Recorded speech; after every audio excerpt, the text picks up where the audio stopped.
ዝኽርን ሕድርን ሰማዕታት ክልተ ዘይነጻጸላ ገጻት ናይ ህዝብና እየን። ዝኸበርካ ጉቡእካ ፈጺምካ ሓርነትካ ዝተመንዛዕካ ህዝቢ ኤርትራ ካብ ዋዜማ 10 ሰነ ኣትሒዙ መላእ ህዝብና ሽምዓ ብምውላዕ ሎሚ 20 ሰነ 2025 ድማ ናይ እግሪ ጉዕዞ ብምግባር ናብ መቃብር ሓርበኛታት ብምብጻሕ ኣብ ገዝኡ ሽምዓ ብምውላዕን ማኣዲ ሰሚናራት ብምስራዕን ነቶም ምእንቲ ሃገርን ህዝብን ኤርትራ ህይወቶም ዝወፈይ ጀጋኑ ደቂ ኤርትራ ኣብ ናይ ሕልና ዝኽርን ጽሞናን ጥሒሉ ዘስተንትነላ ዘሎ ረዛን ናይ ዝኽር ዕለት ኢና ንርከብ ዘለና። ንኤርትራውያን መዓልቲ ሰማዕታት መዓልቲ ዝኽሪ ጥራይ ኣይኮነትን። እንታይ ደኣ ንባህግታት ሰማዕታትናን ትጽቢት ህዝብናን ምስ ህልው ክውንነት ሃገርና ብምንጽጻር ኣስተንቲና ዝጎደለ ንምዕዋት ብዝሓየለ ተግባር እንለዓለላ እውን እያ። ሎሚ ህዝቢ ኤርትራ በቲ ዘይተኣደነ ዝኸፈልናዮ መስዋዕቲ ንምሕዛን ጥራይ ዘይኮነስ ከም ህዝቢ ዘለና ሓባራዊ ራእይ እውን ደጊምና ክንምርምሮን ነቲ ኣብ ሃገርና ገጢሙና ዘሎ ከቢድ ብድሆታት ከዓ ሓባራዊ ምላሽ ንምምጻእ ክንሰርሕ ከም ዘለና ንነብስና ንሓተላ መብጻዓናን ሕድሪ ሰማዕታትና እንሕድሰላን መዓልቲ እውን እያ። ሰማዕታትና ንህይወቶም ክውፍይዋ ከለዉ ኣብታ ናጻ ሃገርና ሓርነትን ሓድነትን ዘውሓሰ ህዝቢ ክብሩን መሰሉን እትሓለወ ህዝቢ ብስኒት ተኸባቢሩ ዝነብር ህዝቢ ዘለዋ ስልጥንቲ ኤርትራ ከም ትኸውን እናሓለሙ እዮም ብጅግንነት ሓሊፎም።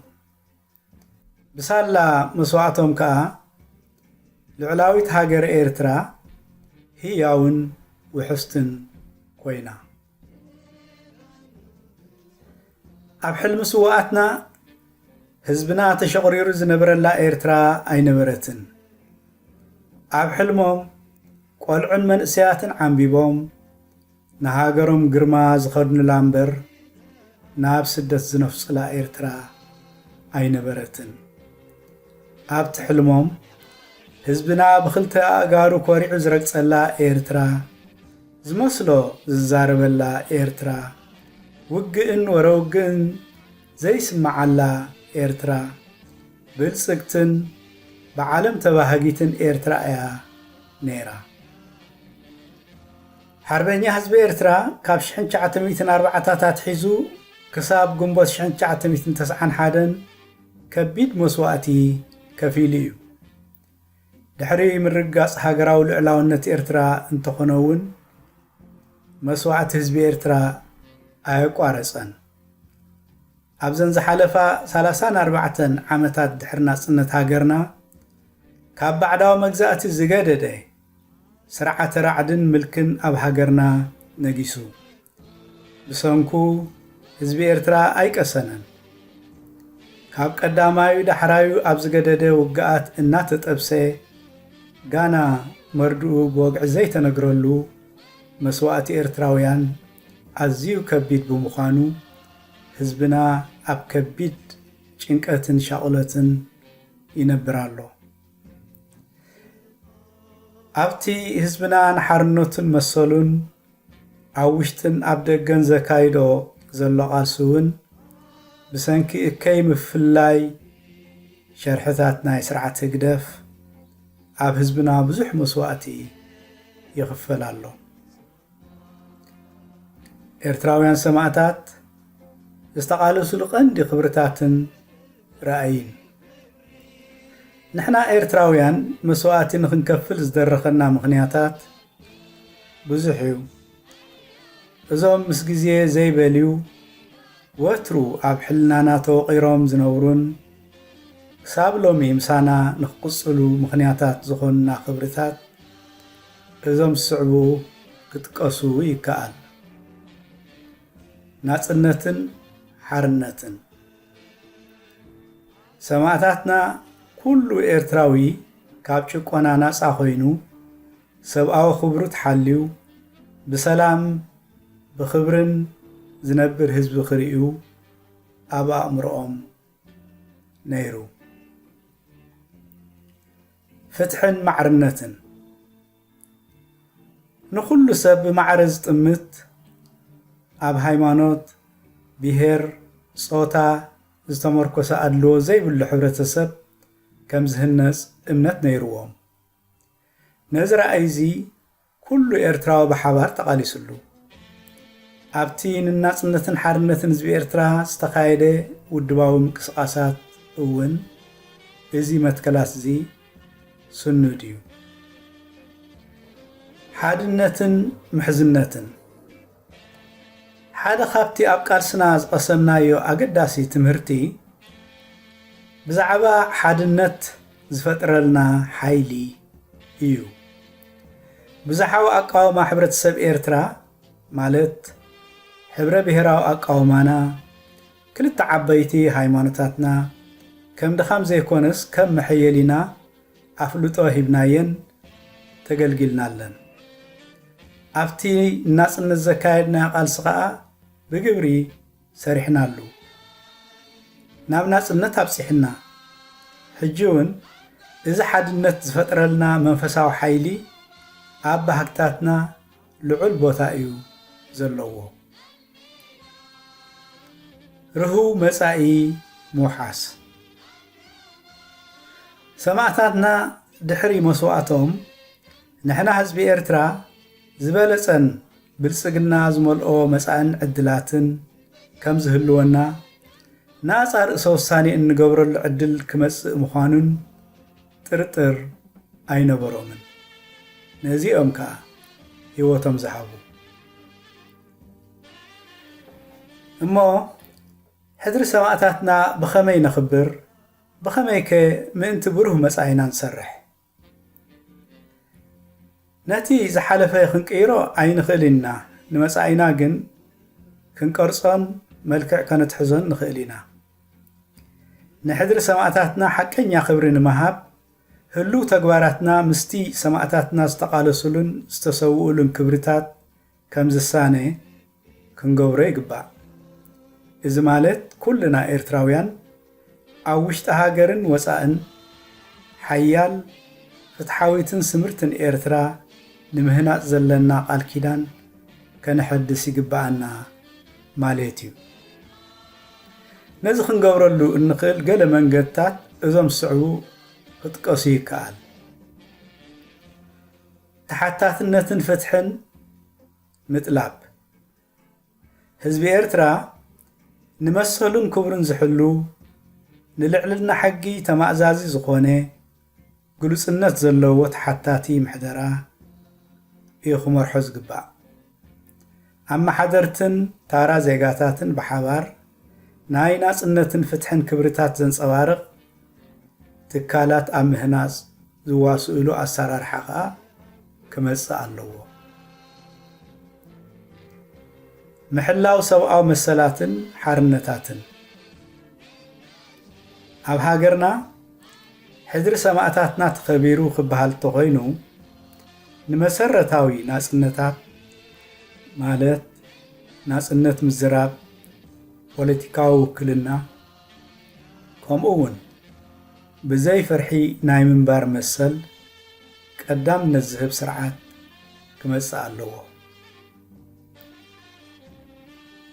ሓድነትን ዕርቅን ምትብባዕ ሓይሊ ናይ ኤርትራ ኣብ ብዙሕነታ እዩ ዝረጋገጽ።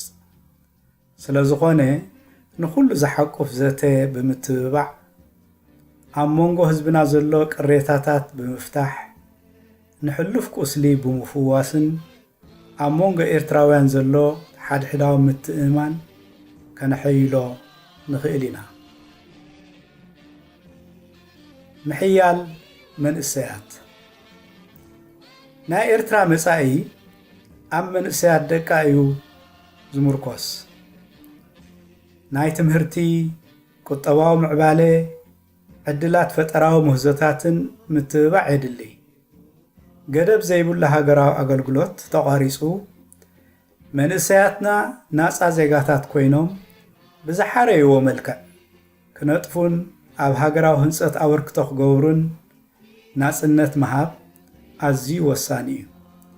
ነዚ ዘጣጥሕ ኩነታትን ዕድላትን ምፍጣር ከዓ ሓደ ካብ ባህጊ ሰማዕታትና ምፍጻም ማለት እዩ። ጽንዓትን ተስፉነትን ምጽምባል ብዙሕ ብድሆታት እኳ እንተሃለወና መንፈስ ኤርትራዊ ጽንዓት ግን ወትሩ ክንዕቅቦ ይግባእ።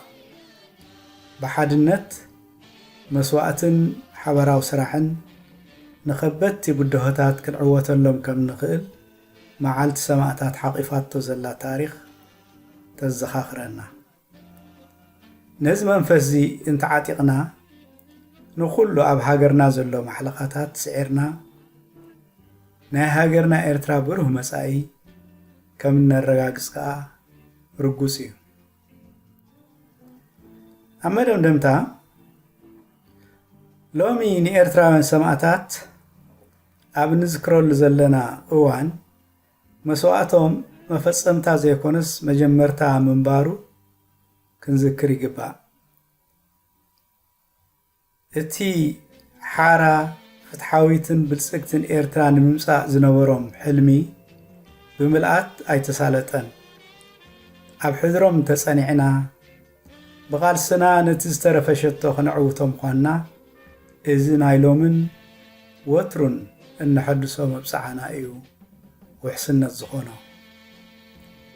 ነቲ ሰማዕታትና ዝነበሮም ራእይ ማለት ናጽነት፣ ፍትሒ፣ ማዕርነትን ሰብኣዊ ክብርን ከም መማእዘኒና ዓጢቕና ኣብ ዝድለ ሽትኡ ክነብጽሖ ናይ ኩሉና ኤርትራውያን ሓላፍነት እዩ።